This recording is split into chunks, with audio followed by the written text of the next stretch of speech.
was wrong. Mickey 17 is the story of Mickey Barnes. Well, rather, the 17th version of Mickey Barnes. A young man whose lack of purpose in life leads him to taking on the undesirable job of expendable. And no, I don't mean like the Megan Fox series. In this world, being an expendable is a lot less about being an action hero, and much more about being a crash test dummy. A human ragdoll that can be used for an infinite amount of extremely punishing and dangerous tests. What's great about expendables is that in the event of their untimely demise, you can just print out a new one and reinstall the memories and personality of that individual like they're good as new. That's how we end up with 17, and eventually 18 Mickeys, as we witness what would lead somebody to join such a program, the ins and outs of how it works, and try to answer the age-old question, what's it like to die? Now, I'll be honest, I went into this movie with pretty high expectations. Bong Joon-Ho's last film, Parasite, was incredible. That movie had a ton of interesting stuff to say about class dynamics and what people are willing to do to survive. It has a strong ensemble cast that all play off of each other brilliantly, and as a director, he infused a lot of twists and turns that kept the movie exciting and captivating. I would say those elements actually apply to the other films of his I've seen as well. Unfortunately, Mickey 17 is the weakest of the bunch so far. Let me start off with the positive. The best thing about this movie is Robert Pattinson's performance. Eventually, the film establishes Mickey 18, who is simultaneously the same individual while also not. In fact, this Mickey is a lot more cool and confident, setting up good juxtaposition between the two, as the more central Mickey 17 is a lot more awkward.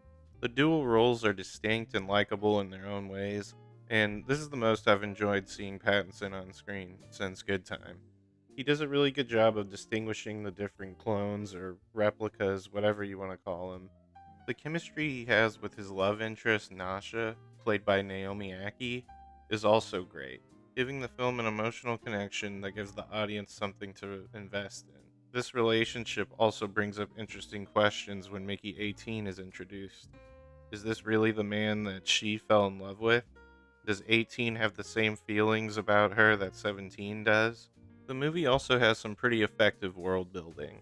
Especially in the first half, I was really intrigued by how this whole thing worked. The technology behind artificially resurrecting Mickey and the missions that he's being used for provide some decent dark comedy. When Mickey 18 is introduced, the film takes a moment to explain the concept of multiples and why they're illegal in this universe, and I found that scene to be particularly amusing.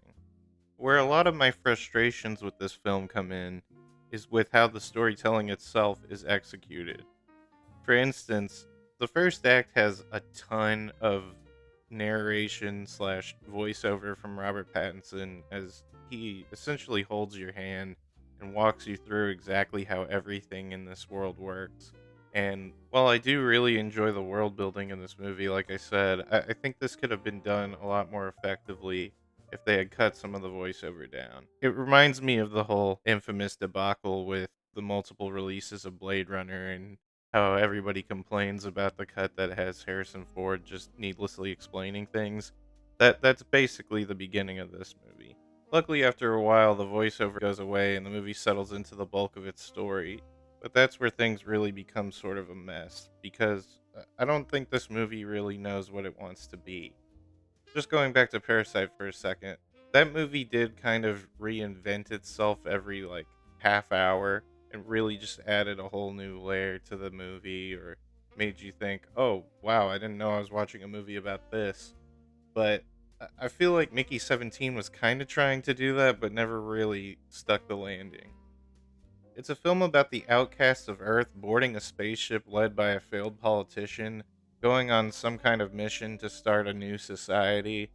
But it's also a film that's about a love triangle slash rectangle between Mickey and his love interest Nasha, and Mickey 18, his clone, and another girl on the ship named Kai. It's a film that's about two friends that are on the run from gangsters. It's a film that's about colonialism and stealing land from a local population. It has elements of people becoming drug addicts. This guy that gets cloned and endlessly used by these cartoonish villains. I mean, that's another thing, right? So Mark Ruffalo and Toni Collette are in this movie. Both actors that I think have given really strong performances in other things. But in this movie, I don't know, they just kind of took me out of it. I didn't really care for the tone that they set up. Like, I get that this movie is a dark comedy and there's a lot of goofy elements outside of just the bad guys, but having these like over the top, in your face, basically Clayton from Tarzan levels of just like, I don't give a fuck about this civilization, I'm gonna take over kind of thing. I was just like not really buying it or taking it seriously. It's okay to have a lot of different plot lines or keep constantly introducing new elements. I mean, like I said, Parasite is a good example of that, or even something like Pulp Fiction, where you start the movie with one set of characters and jump around time and switch over to different perspectives, and it's all still really effective.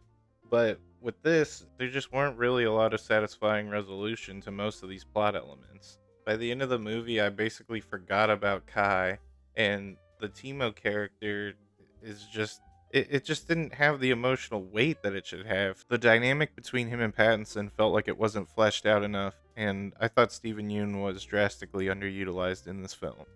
But really, what's most disappointing about this is that at a certain point, the movie just starts to feel really flat. The cinematography and music aren't particularly inspiring, and by the third act, I realized that I was just kind of starting to check out because the movie just kind of turns into this generic, we gotta stop the bad guys kind of story. And I think that there was just so much more interesting things you could do with the premise of having a human printing machine that can just make you new versions of Mickey constantly. I feel like I've seen this premise executed better by a film like Moon, or even something like the sci-fi comedy series Living with Yourself on Netflix. There's a lot more both comedy and drama that could have been mined from this, and I can't help but feel disappointed with what I got instead. There's a nightmare sequence in this film that I thought was placed pretty randomly, yet it actually sums up pretty accurately how I was feeling at the time. Like I was hoping that this was all just some kind of bad dream, and I was gonna wake up ready to go see another masterpiece. But the reality is, this one came out of the printer half-baked. Mickey 17 gets a clone plus. Thank you so much for watching. Yeah, you. I'm talking to you specifically. Thank you.